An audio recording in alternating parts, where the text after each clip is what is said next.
모두가 아닐 거라 믿었다. 결국 이번 결정에 한국 축구는 30년 전으로 후퇴할 것이다. 최근 뜬금없는 홍명보 감독 내정으로 논란이 거세지는 가운데 그를 겪어본 선수들의 폭로가 쏟아지며 한국 축구 역사상 가장 큰 위기에 봉착하고 있습니다. 현재 그의 사령탑 복귀를 비판한 인물은 박주 전략강화위원회 위원과 이영표 해설위원, 그의 방문성 등 축구 관련 전문가들이 한 목소리를 내고 있는데요. 추격과 직접적으로 관련 있는 인물들의 보이콧도 놀랍지만 2014년 당시 그의 지도 아래 뛰었던 선수들의 폭로 내용은 충격적이기 그지 없었습니다. 재차 익명을 요구한 이들 선수들은 홍 감독의 보기는 철저히 축협이 짜놓은 터치며 심지어는 이를 의도적인 한국 축구 파괴 행위라고 비난을 쏟아내고 있는데요. 한 선수는 홍 감독이 현재 정몽규 축협 회장의 바톤을 이어받아 실권을 장악하려 하고 있으며 그 과정에서 한국 축구에 해결해야 할 문제들은 뒷전으로 밀리게 될 것이다. 이는 22년 전 히딩크 시절 때부터 이어져 온 한국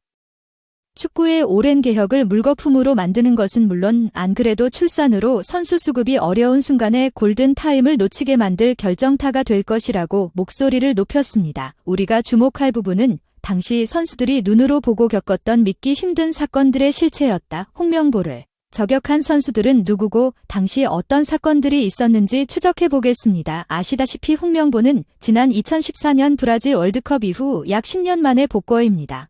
그 사이 선수 명단은 여러 번 물갈이가 이뤄졌으며 2014년 멤버 중 현재까지 국가대표에서 활약하는 선수라면 지난 1월 카타 아시안컵에서 활약한 골키퍼 김승규와 수비수 김영권, 마지막으로 대표팀의 캡틴 손흥민 정도를 꼽을 수 있는데요. 분명한 건 언론에서 주목할 정도로 입김이 센 선수는 3명 중 손흥민밖에 없으며 만약 그가 정말로 익명 제보의 주인공이라면 홍명보 감독 시절 사건들은 철저히 그의 시각에서 살펴보는 것이 타당할 것입니다. 당시 홍명보의 논란은 두 가지로 말할 수 있습니다.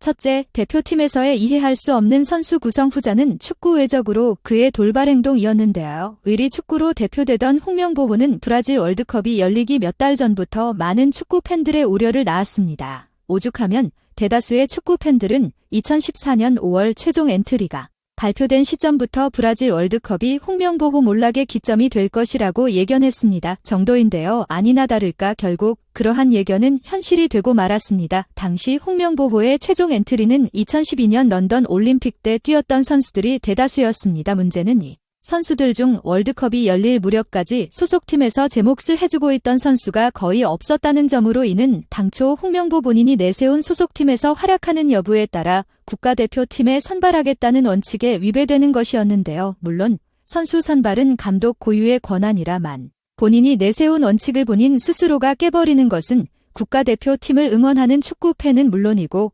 소속팀에서의 꾸준한 활약상으로 눈도장을 받아 국가대표팀에 선발되어 월드컵 무대를 밟아보려는 후보들에게 대못을 박는 처사나 다름없었습니다. 최종 엔트리 중에서 가장 논란이 되었던 인물은 바로 박주영인데 당시 박주영은 아스날에서 벤치만 달구고 있었고 월드컵이 임박했을 즈음은 벤치마저도 못 앉는 신세가 된 지 오래였는데 심지어 임대 이적으로 간 왓포드도 고작 한 경기 선발 출장에 그쳐 실전 감각도 둔화되어 있던 상태였으며 최종 엔트리에 선발되기 전까지 박주영이 치른 매치라곤 고작 2014년 3월에 열렸던 그리스와의 평가전 한 경기뿐이었습니다. 물론 당시 득점을 하긴 했지만 그 전까지 국가대표팀에 발탁되어 시험을 거쳤던 다른 선수들을 제치고 국가대표팀에 선발되는 건 어폐가 있었는데요. 이러한 이유 때문에 축구 팬들 사이에서는 그 전까지 김신욱을 비롯한 다른 선수들을 발탁했던 건 박주영을 발탁하기 위한 홍명보의 사전 작업이었고 계획대로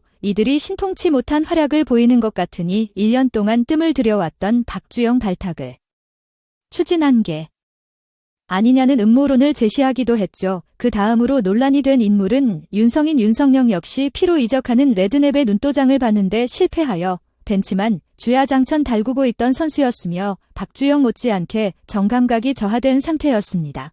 게다가 당시 윤성의 포지션인 좌측 풀에는 이미 분데스리가에서 맹활약을 하고 있던 박주호는 대안이 분명히 있었고 그럼에도 박주호를 부상이 심하다는 이유로 탈락시키고 이 실전 감각이 바닥을 치고 있었던 윤성영을 발탁한 건 빼도 박도 못할 의리 축구의 근거이기도 했습니다. 결국 이 같은 의리 축구는 5월 평가전에서 터 6월까지 한 달 동안 치은 5번의 매치에서 1무사라는 처참한 성적을 거두면서 말로를 알리게 되는데요. 특히 5번의 매치 중 첫 번째로 치렀던 튀니지와의 평가전에서 손흥민과 이청용을 제외한 나머지는 팬들의 눈을 썩게 만드는 처참한 경기력을 선보였고 0대1로 허무하게 패하자 온갖 축구 커뮤니티는 욕설로 도배되기 했습니다. 월드컵 전 마지막 경기였던 가나와의 평가전에서도 수비진은 구멍이었다. 사로 먼지나게 털렸는데 이토록 개판 5분 전의 모습을 보였는데 본게임에서 잘할 리가 만무했던 한국 대표팀은 결국 라인을 바짝 내리면서 수비 축구를 구사한 러시아와의 1대1 무승부를 제외하고 공격적인 축구에 나섰던 알제리와 벨기에 각각 2대4 0대1로 참패를 당하고 맙니다. 그 유명한 정성용의 파이아 사건 분노한 축구 팬들이 공항에 몰려가 입국한 대표팀에게 호박엿을 던지자 박주영이 이를 주어서 까먹는 듯한 역대급 짤방이 바로 이 시절에 생성된 것이었죠. 흥미로운 건 홍명보호는 당장 성적을 내지 못한 것뿐만 아니라 대표팀에 차출된 유망주들이 일방적으로 희생됐다는 데 있습니다. 홍 감독은 런던 올림픽 멤버들을 우대하 기조에 선에서 이제 막 유망주를 벗어난 자원들을 대거 채용하는 악수를 범했습니다. 2002년 황금 멤버들의 물갈이 시기까지 겹치며 신규 자원들이 유독 많았던 시기로 실제 정량적으로 월드컵 참가국 중 나이지리아 대표팀에 이어 두 번째로 평균 연령이 낮은 팀이었는데 좋게 표현하자면 젊은 에너지가 가장 돋보이던 엔트리 있지만 친구 조합의 실패로 오히려 유망주들의 앞길을 막는 최악의 한 수가 되고 맙니다. 가장 큰 이유는 엔트리 중 무려 18명이 브라질 월드컵에서 데뷔했을 정도로 병아리들이 때문인데요. 2회 이상 월드컵에 참여하던 선수는 박주영 고작 하나뿐이었으며 이마저도 입지상 대표팀의 영향력을 발휘할 만한 제목은 아니었고 만 나이로 30대였던 선수는 곽태희 유일했지만 정작 기용해놓고 단 한 번도 쓰질 않았던 데다 29세였다.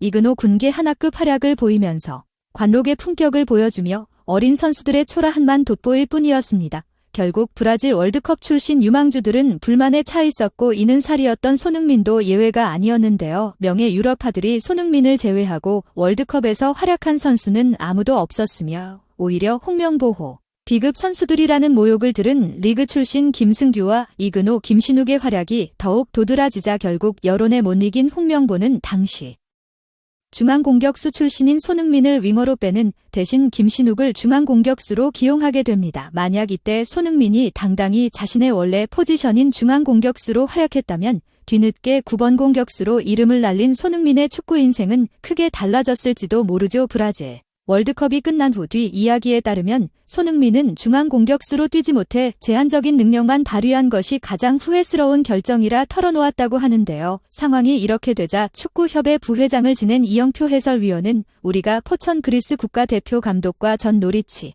감독이었던 박은호 마지막으로 홍명보 감독 이렇게 세 분에게 의사를 물었었다는 기존에 있는 전력 강화위원들과 소통을 하고 난 이후에 발표를 했어야 됐다며 그 과정이 생략됐다는 것이 가장 큰 문제라는 등 감독 선정에 문제가 있음을 폭로하기에 이릅니다. 또한 감독을 뽑는 대한축구협회 전력강화위원회의 보안 문제가 제기된 점을 언급하면서 자신이 볼 때는 이것은 행정적으로 상당히 문제가 있다는 생각이 들었다.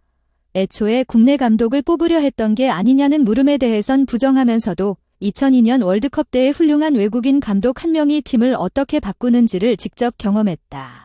20년 만에 손흥민과 황희찬, 김민재와 이강인 등 황금 세대가 나타났는데 이런 황금 세대의 외국인 감독 한 명으로 또 나타난다면 2026년 월드컵에서 정말 좋은 일이 일어나지 않을까라는 기대가 있었다며 사실 외국인 감독이 내정되었다고 토로하기도 했습니다. 특히 이번 감독 선임 과정에서 협회가 여러 가지 행정적인 실수를 저지른 게 맞다면 실수가 반복될 시 그것은 실수가 아니라 실력이 될 수도 있다. 리그 팬들도 도저히 받아들일 수 없고 이해할 수도 없는 결정이라며 이런 결정이 과연 대표팀에 대한 지지로 이어질 수 있을지 상당히 의문이 들었다. 또한 한국 대표팀을 구해내기 위해 구체적 변화가 필요하겠구나 생각을 떠올리게 됐다며 자신이 폭로에 가담한 이유를 착잡한 심정으로 설명하기도 했죠. 온갖 비난 여론에도 끝까지 밥그릇을 놓지 않는 정몽규 축협회장의 고집을 보자면 다시 한번 한국 축구에 암흑기가 찾아오진 않을까 우려스럽지만 다음에 더 좋은 영상으로 찾아뵙도록 하겠습니다.